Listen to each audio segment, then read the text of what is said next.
नमस्कार दोस्तों, आप सभी लोगों को पता है कि गेट के एग्ज़ाम के रिजल्ट के बाद बहुत ज़्यादा केओस मचा हुआ है।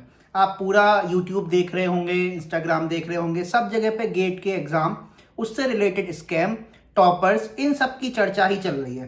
ठीक है, मैंने भी अपना एक पिछला वीडियो बनाया था। अगर आप लोगों ने वो वीडियो नहीं देखा है तो उसको जाके पहले देखिए, तब आपको इस वाले वीडियो का कॉन्टेक्स्ट समझ आएगा।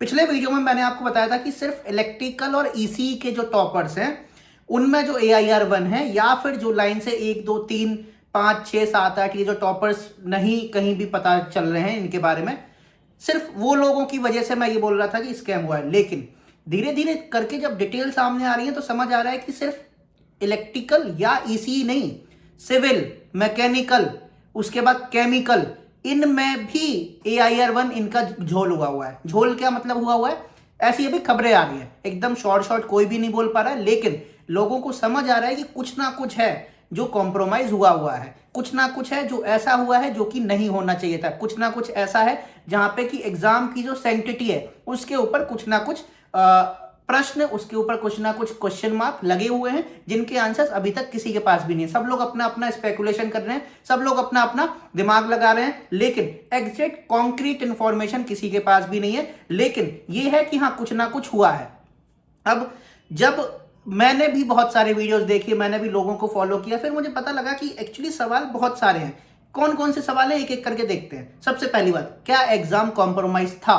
सवाल नंबर 2, क्या पेपर लीक हुआ था?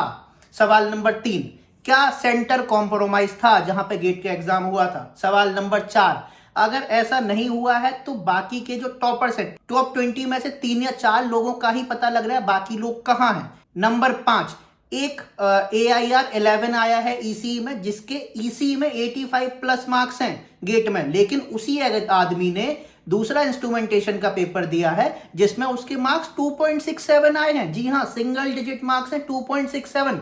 अब कहने को तो ये हो सकता है कि उसने पेपर दिया ही नहीं होगा। भाई, हम भी टॉपर्स के साथ रहे हैं, हमने भी लोगों को देखा है कि लोग कैसे काम करते हैं। अगर किसी ने 2 एग्जाम भरे हैं तो कितना भी कम करेगा, 2 नंबर तो नहीं ला सकता ना। एक एग्जाम में वो 85 प्लस ला रहा है, एक एग्जाम में 2 नंबर ला रहा है। ये AIR 11 की स्टोरी है, EC के AIR 11 ने ये किया है। उसका नाम मैं रिवील नहीं कर सकता, बट ये हुआ है।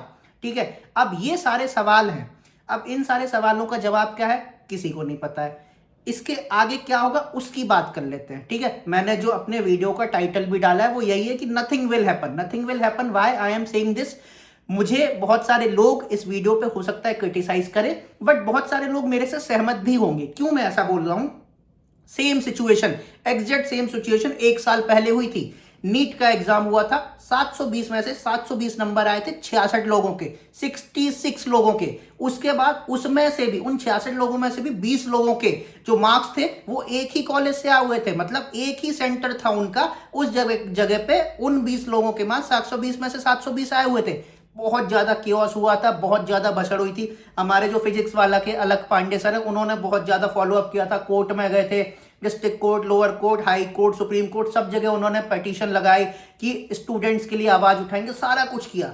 आखिरी में क्या हुआ? आखिरी में सुप्रीम कोर्ट ने जो डिसीजन दिया वो दिया जो कंडक्टिंग बॉडी है, मतलब नीट, उसके फेवर में। एक्चुअली कंडक्टिंग बॉडी दूसरी है, उस एग्जाम का जो नाम है वो नीट है, लेकिन जो उन्होंने डिसीजन दिया वो दिया कंडक्टिंग बॉडी के साइड में। स्टूडेंट्स के साइड में डिसीजन सुप्रीम कोर्ट का नहीं आया।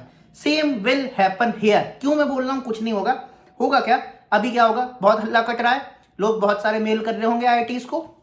IITs इस पर एक्शन लेंगे नहीं लेंगे आई डोंट नो, बट कुछ लोग इसमें कोर्ट में जाएंगे। कई सारे लोग होंगे जो कोर्ट में जाएंगे, अपने एविडेंसेस कलेक्ट करेंगे, बहुत सारे फैक्ट्स निकालेंगे, कोर्ट में जाएंगे। लेकिन जब कोर्ट में जाने के बाद जो डिसीजन आएगा, पता नहीं मुझे क्यों ऐसा इंट्यूशन आ रहा है, या मुझे क्यों ऐसा लग रहा है कि भाई 2-3 महीने खराब होंगे और फाइनली निकल के ये आएगा कि री एग्जाम होगा नहीं, जो एग्जाम हुआ है वही सही है। किसी को कोई दिक्कत है, अगली साल दे लेना एग्जाम, इस बार के में तो कुछ भी चेंज नहीं होने वाला। बिकॉज IITs जो हैं वो अपने प्रोसीजर में, वो अपनी प्रोसेस में बहुत रिजिड है। ऐसा नहीं है कि कोई भी आएगा उनके ऊपर केस करेगा और वो कहेंगे कि नहीं चलो री एग्जाम करा लेते हैं, ऐसा कभी नहीं होता है। ठीक है, तो ये नहीं होने वाला है। इसीलिए मुझे ऐसा लग रहा है कि आगे आने वाले टाइम में नथिंग विल हैपन।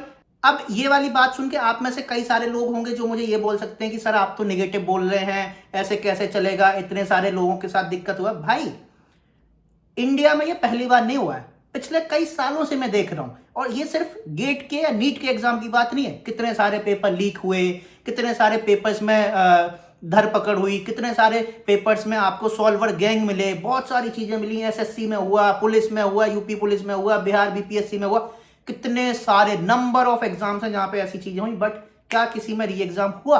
री एग्जाम होगा ही नहीं, री एग्जाम का कभी आना ही नहीं है, री एग्जाम कभी नहीं होगा। तो मेरा आप सभी लोगों से, जो भी ये वीडियो देख रहे हैं, उन सभी लोगों से ये रिक्वेस्ट है कि भाई जिन लोगों की अच्छी रैंक आई है वो बिल्कुल पीएसयू एमटेक मास्टर्स की तैयारी करें।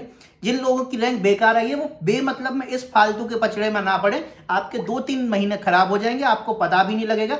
2-3 महीने जैसे ही खराब होंगे आपको समझ आएगा कि यार मेरा सिलेबस पूरा नहीं हुआ रहा, आपके लिए 2027 आ जाएगा। बिकॉज 3 महीने निकल चुके हैं, 3 महीने जैसे ही और होंगे जुलाई आ जाएगा, जुलाई के बाद से फिर 7 महीने बचते हैं, 7-8वें महीने में आपका एग्जाम होता है।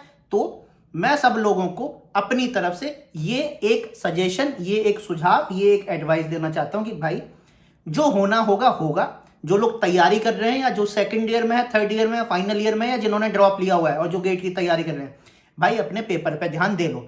बेमतलब मैं इन सारी चीजों पे ध्यान मत दो। बिकॉज ये उन लोगों का काम है जिनका अपना करियर सेट है, वो लोग आगे बढ़ेंगे। बिल्कुल मैं भी उस वाली चीज में साथ हूं, मुझे भी मेल करना पड़ेगा, मैं भी मेल करूंगा, मुझे भी कोर्ट जाना पड़ेगा, मैं भी साथ हूं।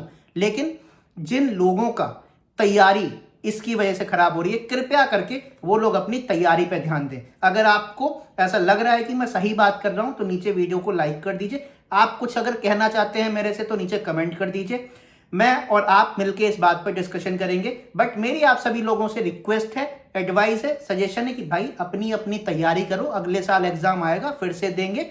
नहीं होगा, इस बार नहीं हुआ, कोई दिक्कत नहीं है, बट अगले साल हम लेके रहेंगे। आज के वीडियो में इतना ही, आगे फिर मिलेंगे एक नए वीडियो में एक नई नॉलेज के साथ। तब तक के लिए बी हैप्पी, बी मोटिवेटेड। नमस्ते।